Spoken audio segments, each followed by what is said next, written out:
Universidad Nacional Autónoma de México, Facultad de Estudios Superiores Iztacala, Sayet Psicología. Práctica supervisada 2. La psicología de la salud en ambientes institucionalizados y comunitarios. Módulo 9841. Grupo 801. Tutora, licenciada Angélica González Chaparro. Introducción al estudio de la psicología de la salud, capítulo 1. Introducción al campo de la salud. Para empezar, se expondrán las definiciones sobre enfermedad y salud. Comenzaremos con las definiciones de salud, las cuales han tenido cambios a través del tiempo. Se comenzó diciendo que la salud era solamente la ausencia de la enfermedad.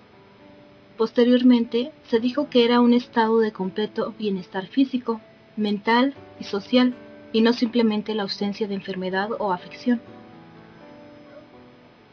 Entre las definiciones más recientes se encuentra la siguiente: noción relativa que reposa sobre criterios objetivos y subjetivos, adaptación biológica, mental y social, y que aparece como un estado de tolerancia y compensación físico, psicológico, mental y social, fuera del cual todo otro estado es percibido por el individuo y por su grupo como la manifestación de un estado mórbido. La definición dada sobre salud en los años 40. Sigerist, en su libro Medicine and Human Welfare, 1941, expresó: al igual que hicieron los antiguos romanos y al igual que John Locke, pensamos en la salud como una condición física y mental.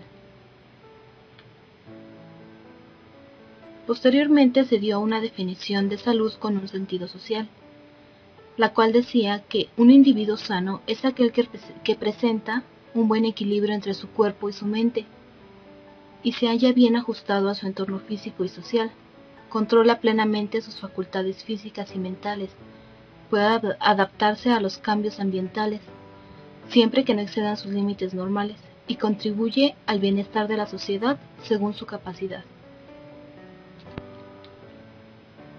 Las definiciones sobre enfermedad y sus cambios a través del tiempo. Se definió al inicio la enfermedad como un estado o situación en el cual la persona se encuentra limitada para la realización de sus actividades habituales debido a las molestias que sufre. Entre las definiciones más actuales encontramos que es un desequilibrio biológico, ecológico y social, o como una falla de los mecanismos de adaptación del organismo, y una falta de reacción a los estímulos exteriores a los que esté expuesto. Este proceso termina por producir una perturbación de la fisiología y de la anatomía del individuo. Si queremos trabajar en un tema sobre la psicología aplicada a los problemas de la salud y de las enfermedades, es imprescindible que dispongamos inicialmente de información pertinente sobre la situación actual del pensamiento sobre salud y enfermedad, también de un análisis acerca de la evolución histórica de interpretación causal de la salud y de las enfermedades del criterio que predomina en la actualidad.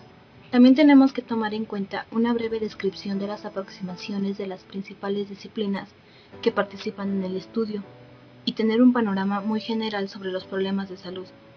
Y finalmente, una caracterización de lo que se ha dado en denominar salud pública. Investigaciones sobre evolución de la salud y la enfermedad. En el siglo XIX hubieron avances en la tecnología para realizar mejores observaciones del cuerpo, de su anatomía y su fisiología. Se identificaron lesiones en órganos y tejidos que podían ser asociadas a determinados procesos patológicos. Toda enfermedad presuponía de la existencia de una lesión subyacente comprobable. Otras perspectivas han ido demostrando que ciertos daños morfológicos e incluso ciertas disfunciones no implican necesariamente la presencia de una enfermedad. Ahora veremos sobre los procesos de salud y enfermedad. La medicina asume un papel más protagónico como recurso para combatir la enfermedad y devolver la salud a las personas. Se utilizan muchos indicadores para caracterizar el estado de salud, que realmente lo que permiten es caracterizar la enfermedad. Indicadores como morbilidad y mortalidad, así como de incidencia y prevalencia. Por último diremos que la psicología de la salud tiene como utilidad entender cuál es el papel del comportamiento, tanto en el mantenimiento de un determinado estado de salud como en el surgimiento de las enfermedades y en la evolución de las mismas. Evolución histórica de la interpretación causal de la salud y de las enfermedades. En Grecia se distinguen dos corrientes diferenciadas. La primera corriente la representa Hipócrates, quien consideró que la enfermedad era una manifestación de la vida del organismo, como resultado de cambios en su sustrato material y no una expresión de la voluntad o de un espíritu maligno. A Hipócrates se le considera el padre de la medicina, debido a que sus afirmaciones han tenido posteriormente, aun a partir del Renacimiento, una notable influencia.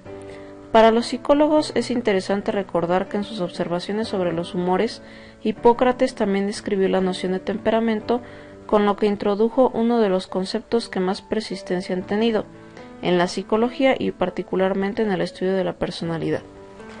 Hipócrates estableció que cada enfermedad tiene su causa natural y que sin esa causa natural nada puede tener lugar.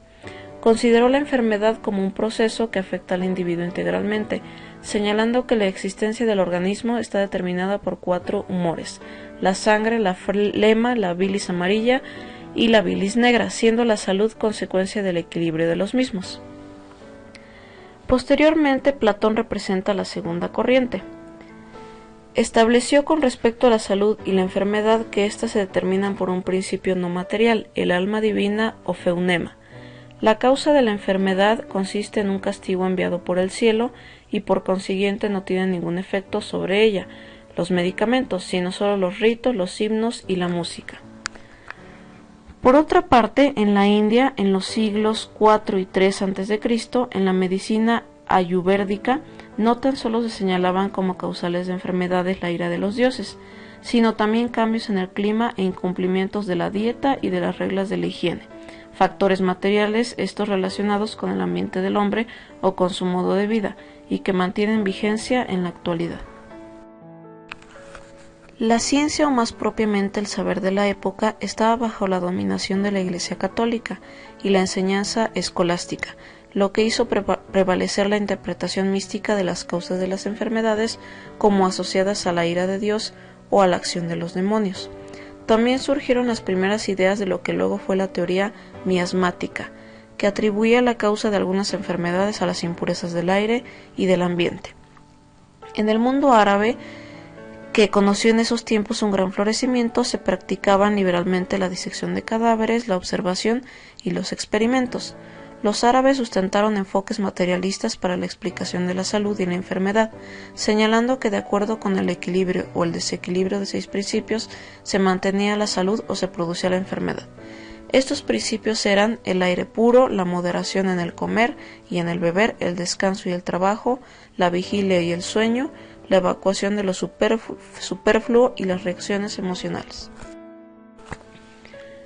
Posteriormente, Avicena llegó a plantear que en el agua y en la atmósfera existían organismos minúsculos que producían enfermedades y que éstas debían explicarse según la estructura y conformación de cada individuo, su fuerza y sus facultades, los factores del medio ambiente y el esfuerzo de la naturaleza por restaurar y conservar sus funciones vitales.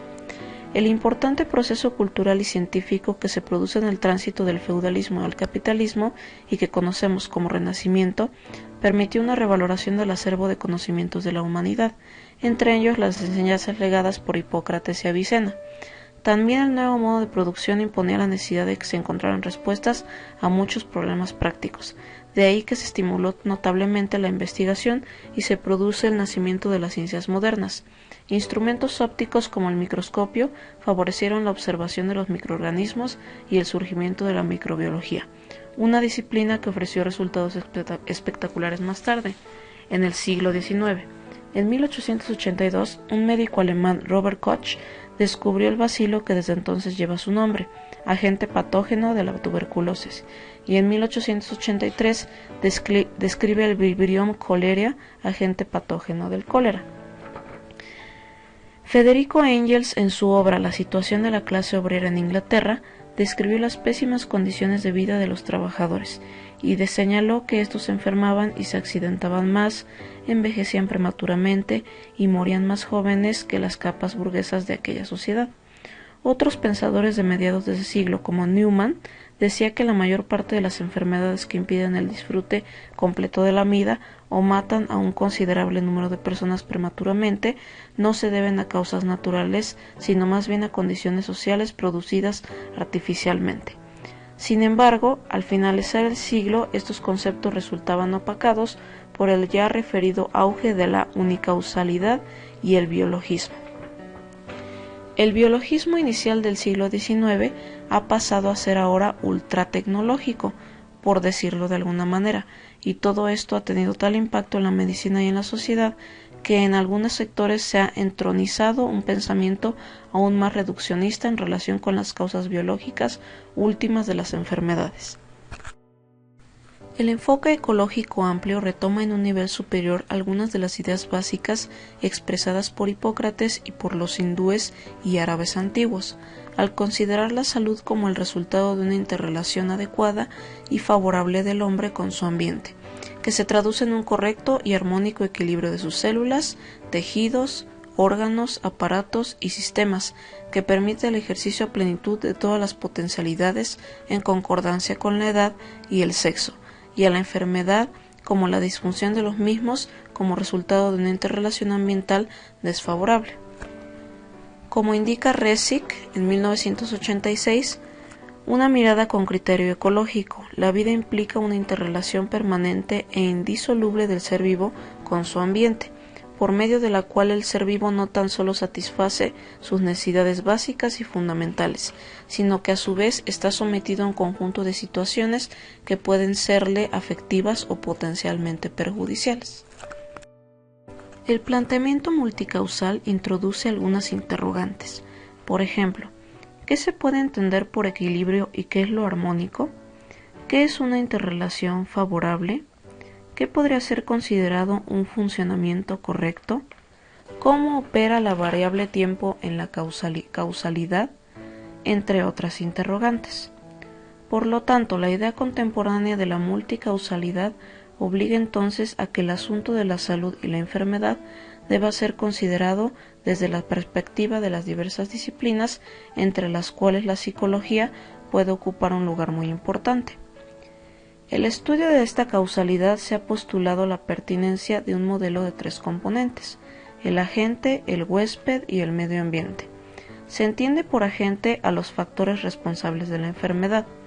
El huésped es el sujeto de una enfermedad y el medio ambiente el sitio donde ocurre la interacción entre el agente y el huésped, lo que destaca la importancia del análisis no solo de los factores que están relacionados con el agente o los agentes, productores o de las enfermedades, sino también aquellos factores del ambiente que favorecen su presencia y el análisis de las características o factores que determinan la mayor susceptibilidad del individuo a la acción de los agentes en un medio determinado.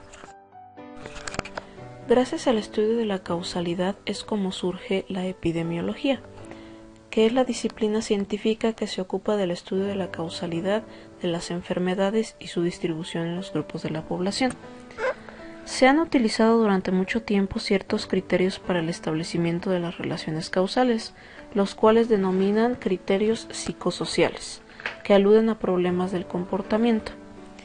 El primer criterio se llama consistencia de la asociación, en el cual la asociación debe ser observada repetidamente por diversos investigadores, en diferentes lugares y situaciones, en diferentes momentos y utilizando diferentes métodos de estudio.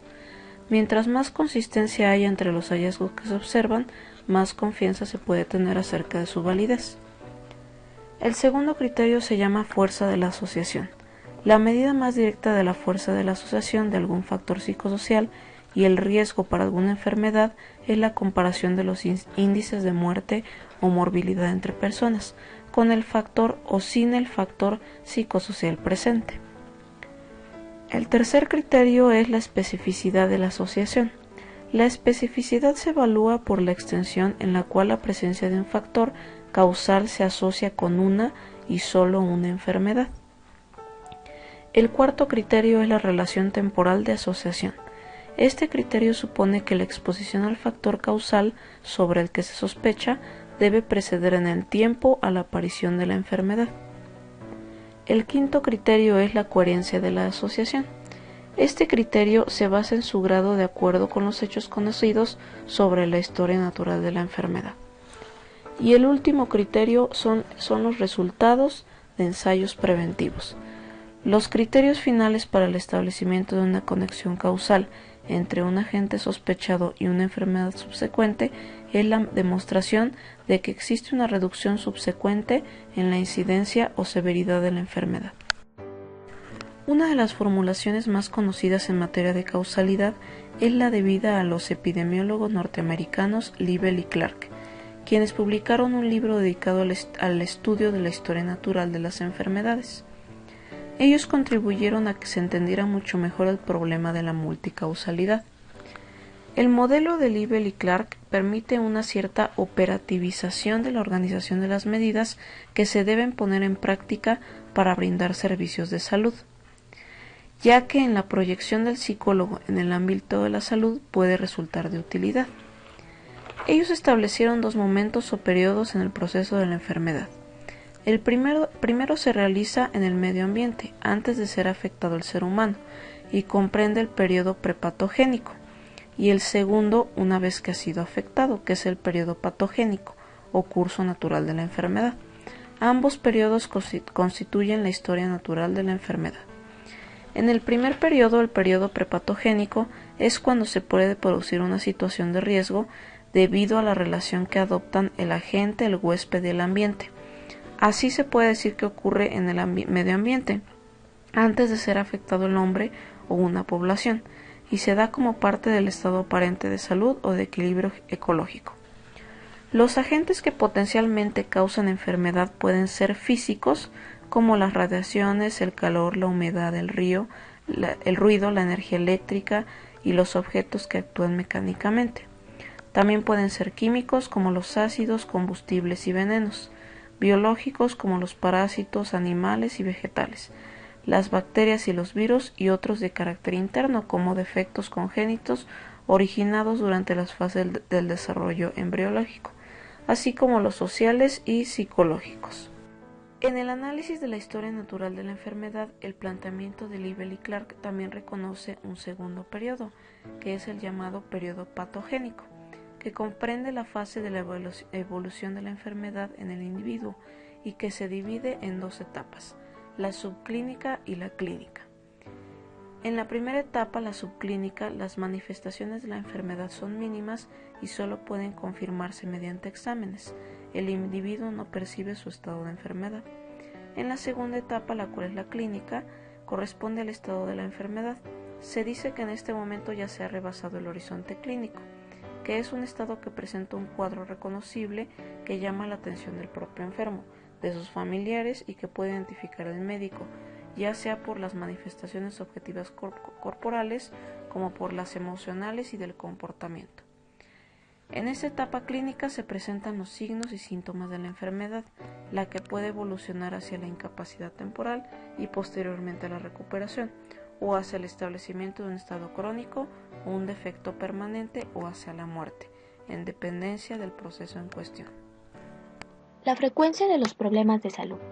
Los problemas de salud que con mayor frecuencia afectan a los individuos que son integrantes de los conglomerados humanos varían de acuerdo a diversos cambios que se registran en el ambiente con el que interactúan, cambios en la distribución y concentración de agentes nocivos en el mismo ambiente, o bien cambios en la frecuencia con que determinados grados de susceptibilidad y resistencia generales y específicos están presentes en los individuos. Ahora bien, dichos cambios siguen diferentes patrones. Uno de ellos es la evolución temporal, otro la distribución económica regional y un tercer patrón es el criterio etario. La evolución temporal se refiere a los cambios que se van dando con el paso del tiempo. Sin embargo, dichos cambios no están determinados por el paso de los años, sino por cambios en el ambiente natural, cambios sociales o bien cambios culturales. Por ejemplo, la lectura nos menciona que en los países europeos en el siglo XIX podían presentarse ciertas enfermedades como las principales de la actualidad. Una de ellas era el tétanos y otra el cólera. Sin embargo, no se presentaron como las principales porque las condiciones materiales de existencia y los resultados disponibles para prevenirlas habían cambiado. Un segundo patrón, el cual ya había mencionado, es la distribución económica regional, que se refiere a la distribución de recursos materiales, a la riqueza, a las oportunidades de trabajo y a los servicios sociales y de salud. De esta manera se puede decir que la falta de recursos materiales, la pobreza, la falta de oportunidades de trabajo y la de servicios sociales y de salud afectan las condiciones de vida del ser humano. Es decir, no es por vivir en una u otra región del mundo, sino por las condiciones de vida que predominan en cada una y la posición de clase que se ocupa, que las personas se enferman y mueren más frecuentemente por ciertas enfermedades. El tercer patrón es el criterio etario, que hace referencia a la edad de una persona o a varias personas con la misma edad. Por ejemplo, hay países en donde la gente llega a vivir hasta los 75 años. Con esto voy a que cuando en una población hay personas de edad avanzada, las enfermedades crónico-degenerativas son más frecuentes, mientras que en países donde el promedio de vida sea más bajo, 50 años por ejemplo, estas enfermedades estarán menos frecuentes. Ahora bien, ¿qué debe hacer el psicólogo de la salud ante las consideraciones antes planteadas?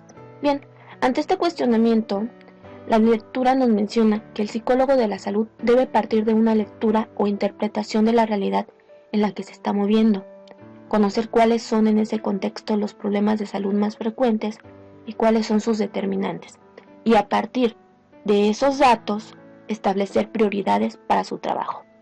Finalmente, dentro de este tema podemos encontrar algunas estrategias que puede emplear el psicólogo de la salud. Una de ellas es el trazar programas conjuntos con otros profesionales de la salud y otros actores sociales para generar cambios sobre el ambiente y de modo conjunto contribuir a la generación de cambios en el comportamiento de los individuos. Las disciplinas que participan en el estudio y atención de los problemas de salud. La medicina es la ciencia protagónica del estudio y atención de los problemas de la salud y la enfermedad. Actualmente se discute si la medicina es una ciencia o un conjunto de conocimientos donde participan varias ciencias. Por ejemplo, en la práctica, en la enseñanza y en la investigación se integran aportaciones de la biología, la bioquímica, la anatomía, la física, la fisiología, entre muchas otras más. La medicina se ha practicado desde hace mucho tiempo. Sin embargo, en el Renacimiento fue donde se comenzó a incorporar el método científico. A partir de ahí es que se observan dos cuerpos teórico-prácticos, la medicina clínica y la medicina social. Primeramente vamos a ver en qué consiste la medicina clínica. Esta representa un paradigma individual reduccionista, es decir, se sustenta en un pensamiento médico, el cual se organiza alrededor de la enfermedad y de la clínica. Está enfocada en el hombre que yace, el cual es tomado en cuenta solo como un depósito de la enfermedad, viéndolo desde una perspectiva biologicista.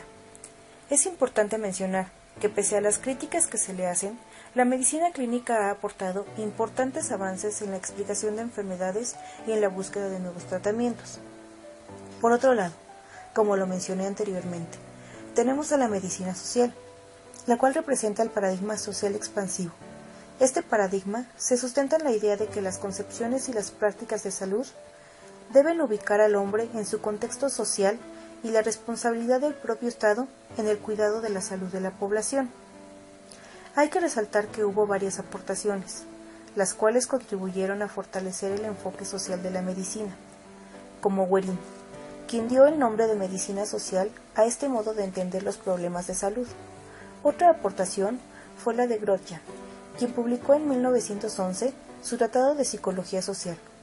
Por otra parte, Semashko fundó e impulsó la salud pública socialista en la Unión Soviética. Hay algunas disciplinas que representan esta orientación social. Una de ellas es la epidemiología, la cual describe las características del fenómeno, su distribución en las sociedades humanas, sus tendencias en el espacio y en el tiempo. Considera los mecanismos biológico-ecológicos, los factores de riesgo asociados a la salud o enfermedad y los orígenes sociales del fenómeno. Otra disciplina con este mismo enfoque es la sociología. Esta contribuye a caracterizar y explicar los fenómenos sociales pertinentes a la salud, la adopción e interjuego de roles significativos y las expectativas en relación con los mismos.